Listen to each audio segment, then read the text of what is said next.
پڑھتے ہیں مراد میمن کالج میں. یہ کہاں ہے؟ یہ ملیر میں ہے. ملیر کے اندر ہے. اوکے. سو کیا بنیں گے بڑے ہو کے؟ کچھ سوچا ہے؟ انشاءاللہ ایک خواہش ہے نیوز کاسٹر بننے کی. انشاءاللہ کافی لوگ آج کل اس خواہش کا اظہار کر رہے ہیں. یاد رکھیے قانون یہ ہے کہ آپ 2 منٹ اور 30 سیکنڈ تک تقریر کریں گے. اس کے بعد اگر آپ کی تقریر ختم نہیں ہوئی تو 20 سیکنڈ کا بزر بجے گا اور اس کے 20 سیکنڈ کے اندر آپ کو تقریر ختم کرنی ہے. جی بہتر. تیار ہیں؟ تیار. Best of luck to you sir. جناب والا، وہ بوڑھا باپ جو اپنے جوان بیٹے کا لاشا اپنے کمزور کاندھوں پہ اٹھائے مارا پھرتا رہا. وہ بوڑھی ماں جو اپنے لختے جگر کا مردہ وجود اٹھائے فلسطین کی گلیوں میں آہو بقا کرتی رہی.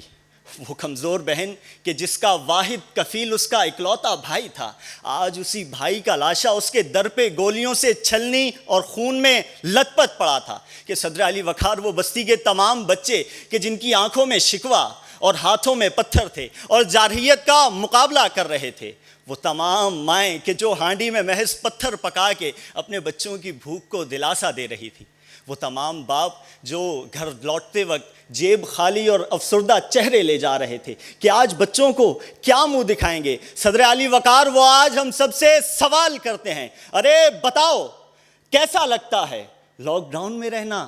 کیسا لگتا ہے کہ صدر علی وقار امت مسلمہ جب آنکھوں سے اندھی، سماعتوں سے بہری اور زبان سے گونگی ہو کر اپنے آقاؤں کے اپنے پیروں میں ڈالر کے ڈھلے گھنگرو باندھے اپنے آقاؤں کے طبلے کی تھاپ پر رقص کرتی رہی، تو اس شور میں انہیں اپنے ہی بہنوں کی صدائیں سنائی نہ دی کہ انہیں بناتے ہوا کی لٹتی ہوئی ردائیں دکھائی نہ دی کہ صدر علی وقار انہیں ان کے زبان پر پڑے گہرے سکوت کے تالوں نے انہیں یزید وقت کے سامنے زبان کھولنے کی اجازت نہ دی. تو صدر علی وقار پھر فرش کی صدا عرش پہ جا پہنچی اور عرش والے نے پوری دنیا کو برابر کر ڈالا، پوری دنیا کو لاک ڈاؤن کر ڈالا اور یہ بتا ڈالا کہ ظلم پھر ظلم ہے، بڑھتا ہے تو مٹ جاتا ہے. کہ صدر علی وقار یہ لاک ڈاؤن محض اتفاق نہیں بلکہ قدرت کی جانب سے ایک اشارہ ہے کہ جاگو کہ تمہارے بھائی فاقوں سے مر رہے ہیں، جاگو کہ تمہاری بہنیں تمہیں صدائیں دیتی ہیں، ارے جاگو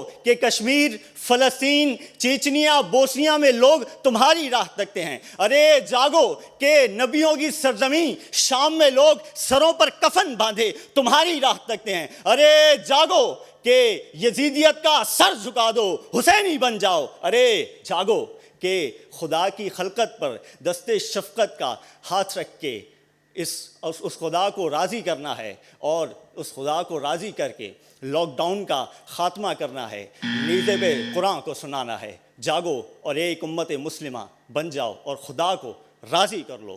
جاگو. آپ کی سماعتوں کا بہت بہت شکریہ.